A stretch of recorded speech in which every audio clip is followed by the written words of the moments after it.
Yillar davomida tez bo'shanishdan qiynalyapsiz. Jinsiy aloqa 2-3 daqiqaga yetmay tugab qolyapti. Uy sharoitida aptekadan 10%-15% lidokain test qildingiz, ya'ni olatga sepib aloqa qilib ko'rdingiz, aloqa vaqti sezilarli darajada uzaydi. Bu holatda sizga eng samarali usul, ya'ni 40-30 minutda hal bo'luvchi denervatsiyani neyrorafiya turini taklif etamiz. Bu operativ davo, ya'ni beldan pastga narkoz beriladi. Kichkina kesma bilan nervlarni kesib, jinsiy aloqa vaqtini ko'zga ko'rinarli darajada, ya'ni sezilarli darajada oshiramiz. Amaliyot sizga qiziq bo'lsa, unda boshqa oyoq ko'rishingiz mumkin. Bunda nima? Kichkina kesma qilamiz. Kesmamizdan nervlarni terib chiqamiz. Har bitta nervni bog'laymiz va aynan eng katta nervni uzib qayta bog'laymiz, qolganlarini kesib tashlaymiz va shu orqali demilinizatsiya deymiz, ya'ni impuls o'tish tezligini sekinlashtiramiz.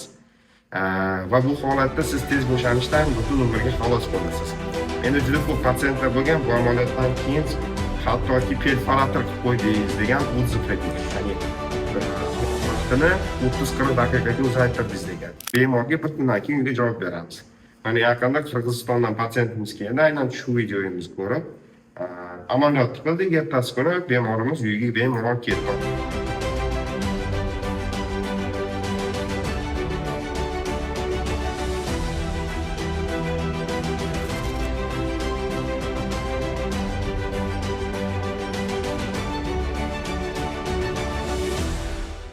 Mana amaliyotimizni ham tugatib oldik. Amaliyot, ya'ni jarrohlik amaliyotida denervatsiya amaliyoti mutlaqo og'riqsiz o'tdi. Bemorimiz hech qanaqa og'riq sezmaydi. 30-40 daqiqada aynan nervlarni uzishga bemalol yetarli vaqt hisoblanadi.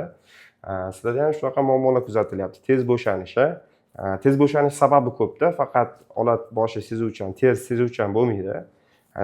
Gormonal buzilish, ya'ni prolaktin gormonining yuqorilashib ketishi. 1. 2. Erkaklarda uchrovchi ko'pchilik prostatit holati, aynan seminal puzirki deymiz, shuni yallig'lanishi, ya'ni urug' do'mboqchasi, urug' qopchasini, pufakchasini yallig'lanishiga olib keladi va tez bo'shanishga sabab bo'ladi.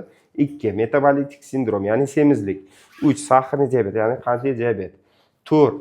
Hattoki shunaqa holatlar bo'ladi, bemorlar erektil disfunksiya, ya'ni jinsiy zaiflik tufayli tez bo'shanyapman deb o'ylaydi.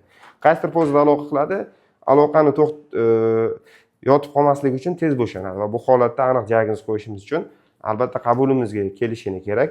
Denervatsiya amaliyotini aynan olat bosh teri sezuvchanligini bilish uchun esa bitta test kifoya.